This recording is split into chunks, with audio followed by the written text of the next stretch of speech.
Carl Philipp Emanuel Bach, músico, professor e compositor alemão, nasceu em Weimar, em abril de 1714. Ele é o segundo filho de Johann Sebastian Bach. Então, como era de praxe na família, ele passou a estudar música com o seu pai. Ele mesmo dizia que não teve outro mestre a não ser Johann Sebastian Bach. Entre os vários irmãos que se tornaram músicos profissionais, ele é considerado um vanguardista, um revolucionário. A agência de notícias DW, inclusive, fez uma matéria sobre os seus 100 anos de nascimento e dizia que Carl Philipp foi um arauto de uma nova música. O seu padrinho foi um amigo famoso de seu pai, o também compositor barroco Georg Philipp Telemann, que inclusive escreveu inúmeras sonatas para flauta. Em 1738, ele recebeu de Berlim uma oferta tentadora de emprego. O príncipe herdeiro Frederico, o futuro rei Frederico da Prússia, conhecido como o Grande, quis contratar o Bach para cravista da sua corte. No entanto, o Bach, pai, advertiu seu filho sobre essa superficialidade da música prussiana, dizendo que isso é azul de Berlim, desbota. Mas o Carl Philipp, jovem, quis trilhar o seu novo caminho e se mudou para a metrópole e permaneceu por 30 anos como acompanhador do rei. Em Berlim, então, ele conheceu modernos estilos musicais, mas aquele trabalho na corte estava o entediando cada vez mais, porque sua função era única e exclusiva de acompanhador do rei, que inclusive era flautista. Então, aquelas peças emocionantes, aquelas composições bem características da obra do Carl Philipp não interessavam ao rei, e ele inclusive dizia que aquilo era quinquilharia. Porém, nos círculos musicais e entre os filósofos burgueses, que não eram necessariamente da corte, eles se interessavam pela forma de composição que o Carl Philipp desenvolvia. Então, para ele, um aspecto bem importante era praticamente impensável o afastamento das suas composições, um afastamento radical das suas composições com as músicas do seu pai. Ele tem uma grande influência e nunca negou essa influência. Em 1768, então, ele deixou o músico partir, o rei da Prússia deixou o músico partir, porque foi oferecido para ele um emprego em Hamburgo como diretor musical de 5 grandes igrejas da cidade. Ele, então, iria substituir o seu padrinho Telemann, que tinha sido falecido um ano antes. Então, uma das funções do Carl Philipp era compor música litúrgica, música para festas, ocasiões solenes. Então, ele produziu nessa época muitos oratórios e sinfonias. Então, finalmente ele se sentiu um artista livre, ele produzia os seus próprios concertos. Ele se tornou realmente um homem autônomo de negócios, e inclusive ele publicava suas obras através da sua própria editora. 13 anos mais tarde, então, o Carl Philipp veio a falecer em Hamburgo mesmo, cercado de honrarias.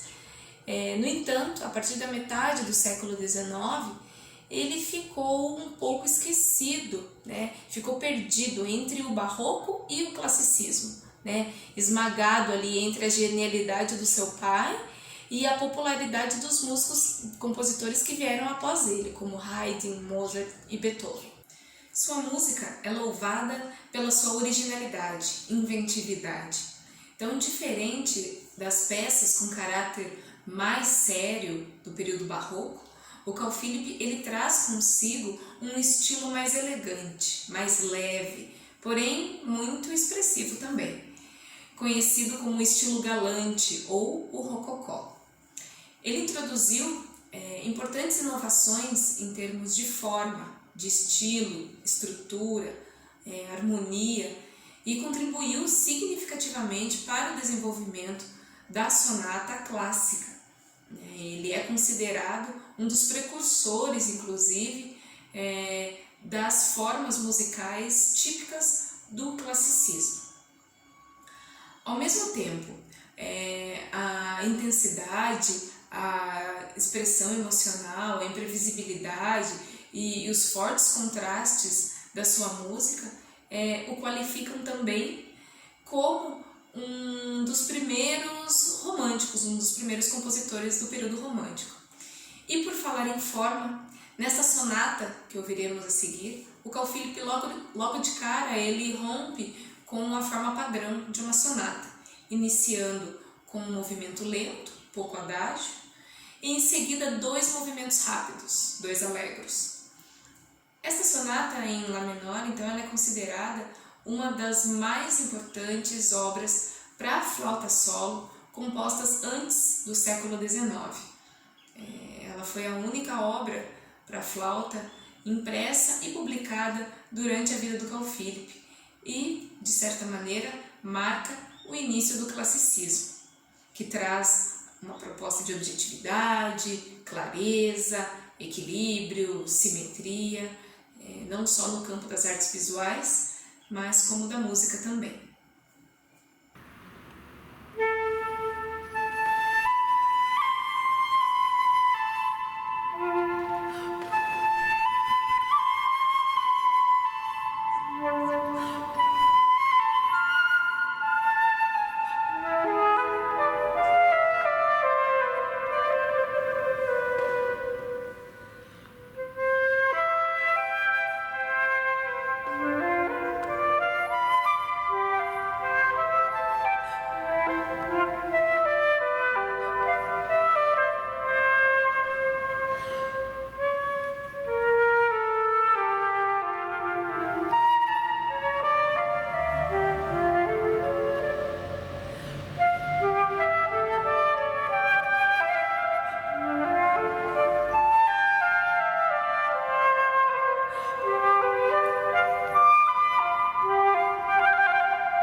Nascido em agosto de 1862 na França, Claude Debussy foi um músico inovador e suas composições agiram como influenciadoras de diversos movimentos musicais em outros países também.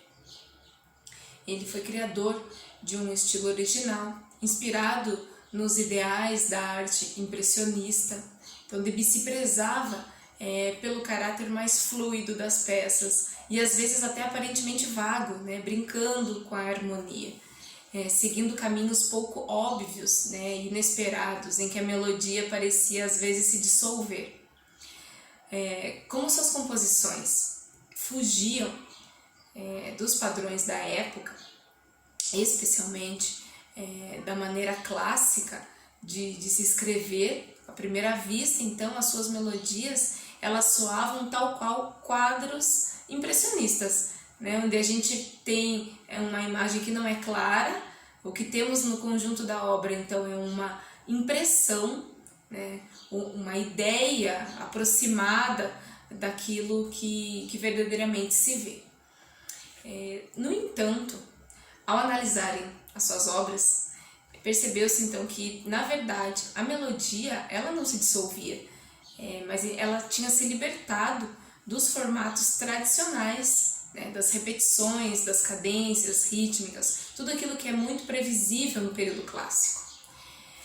Debussy, então, ele não seguiu as regras da harmonia clássica, né? Ele deu uma importância assim, excepcional aos acordes isolados, aos timbres, às pausas, ao contraste entre os registros grave e agudo. Então ele trouxe uma nova concepção na construção musical, que se acentuou inclusive na sua última fase, né? Então por isso que ele foi muito incompreendido. Mas isso não desagradaria, né, em saber, pois ele também, inclusive, propôs, numa certa ocasião, a criação de uma sociedade de esoterismo musical. Então ele sublimava essas questões de padrão, né? A música orquestral, então, de Debussy, ela corresponde à sua melhor imagem de músico impressionista. Em 1894, o prelúdio da Tarde de um Fauno, baseado no poema Mallarmé, ele causou uma estranheza imensa, né, por conta da ausência da melodia. Então, Debussy, então, na verdade, ele lançou uma sugestão de um tema melódico sem desenvolvimento, né? Então, os noturnos, o mar e as imagens para orquestra, né, elas são confirmações daquela imagem de músico vago, onde as melodias não tinham contornos definidos, né, onde a construção harmônica parecia desarticulada até em alguns momentos. Então, o tom poético dos títulos das suas obras, né, confirmam essa música, essa relação com a música literária também, né, essa relação com a poesia. Na pesquisa dos timbres, nessa nova construção harmônica, né, tudo isso justifica o porquê desse músico impressionista. Então essa estranheza na sonoridade, proposta por Debussy é o que torna tão autêntico, é o que torna a sua obra realmente um marco, um divisor de águas entre o período clássico e essa relação com a arte impressionista. Ele é realmente um compositor que conversa com outras áreas das artes. Segundo a lenda da mitologia grega, Sírinx ou Syrinx era uma bela e gentil ninfa que dançava com as suas amigas às margens do rio Ladon, na Arcádia.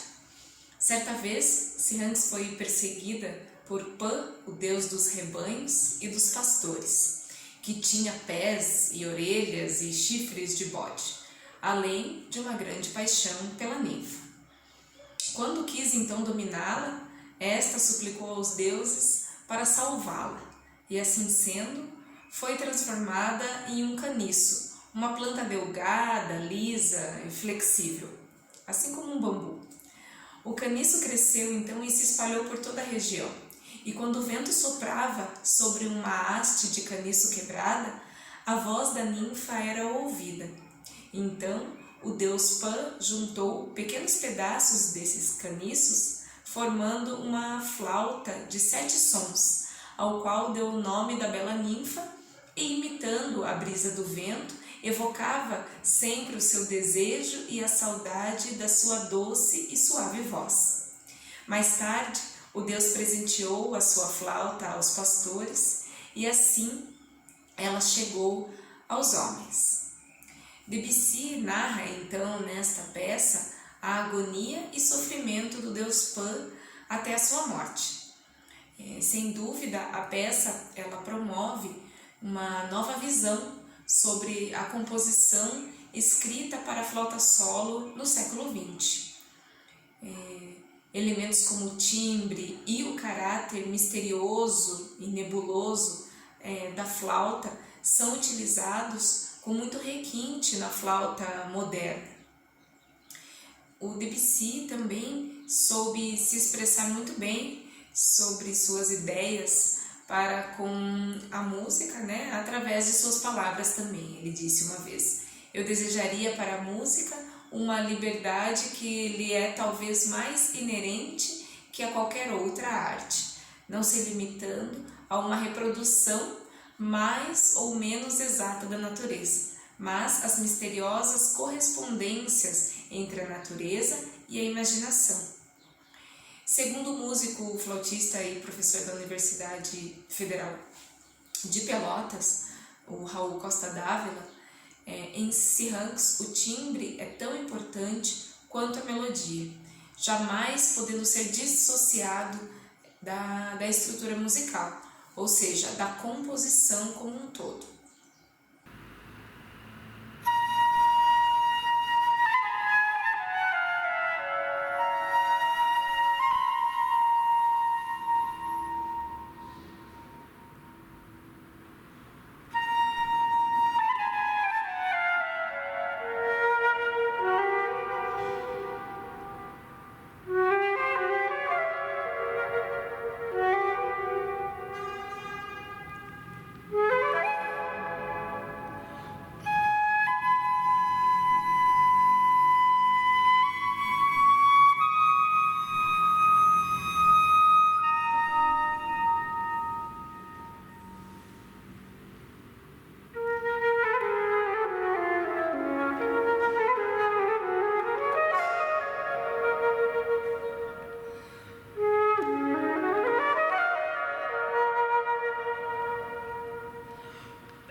compositor brasileiro Osvaldo Lacerda nasceu em 1927, na cidade de São Paulo, e ele se dedicou não somente às próprias composições, como também intensamente ao ensino da música. Ele foi professor de teoria, de solfejo, harmonia, contraponto, análise musical, composição e orquestração. Em 63, graças aos incentivos do seu professor, Camargo Guarnieri, Osvaldo Lacerda então passou a ter aulas com outros compositores. Ele recebeu na época também uma bolsa da Fundação Guggenheim para ter aulas com Aaron Copland e Vittorio Giannini nos Estados Unidos. Pouco antes, o Osvaldo Lacerda ele havia se formado em Direito, cursou Direito justamente para satisfazer o pai, E na época ele já tinha criado inclusive também a Sociedade Pró-Música Brasileira. Lacerda publicou vários livros adotados em escolas de músicas no Brasil e em Portugal também. E entre as suas obras executadas no Brasil e no exterior, destacam-se os trabalhos assim como piano, canto e piano, coro, conjuntos de música de câmara, orquestra e banda. Classificado como um compositor contemporâneo, o Lacerda tem em sua obra um viés nacionalista. A gente não pode afirmar assim, sobretudo, que ele gostava desse título, mas nas suas canções ele já mostrava um apreço pela cultura brasileira, não só nas canções, mas também nas composições que ele fez para as mais diversas formações instrumentais. Em 65, ele foi convidado então pelo Ministério das Relações Exteriores a ir aos Estados Unidos para representar o Brasil num seminário interamericano de compositores na Universidade de Indiana e também no terceiro Festival Interamericano de Música em Washington. Em abril de 96, ele foi um dos compositores brasileiros que a American Composers Orchestra convidou para participar em Nova York do Festival Sonido de las Américas Brasil.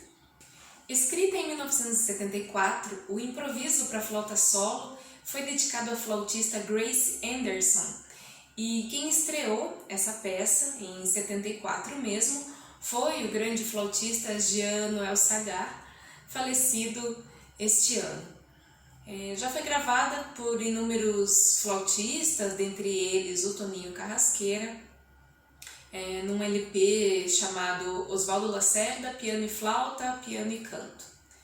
Então, nesta peça do Osvaldo Lacerda, a gente percebe, após uma escuta mais apurada, dois detalhes bem interessantes.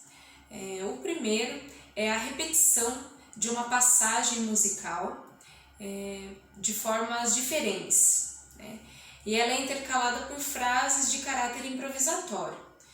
E o segundo é a presença de uma melodia que nos leva ao Nordeste do Brasil. Bom, a minha hipótese é de que este conjunto de passagens que faz alusão a um tema regional,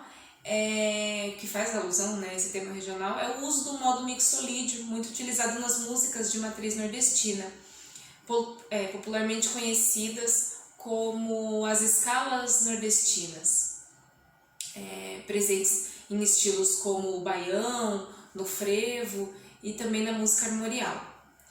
Então ele usa muito bem esse recurso, essa sonoridade nordestina regional, não só nesta peça, como em outras obras também ao longo da sua carreira. Isso fica bem claro e perceptível nas canções que ele compôs também, para coro e orquestra, ou música, coro, música de câmara. Apesar dessa peça então dar ao flautista uma sensação de liberdade na interpretação, o que se sabe do compositor Osvaldo Lacerda é que ele prezava pelo respeito ao que está apontado na partitura, ao que ele escreveu, digamos assim. Então, um flautista que deseja ser realmente fiel à obra do Oswaldo Lacerda deve se atentar às dinâmicas para dar o colorido que a música precisa. No entanto, ele não deve abusar então dessa livre interpretação.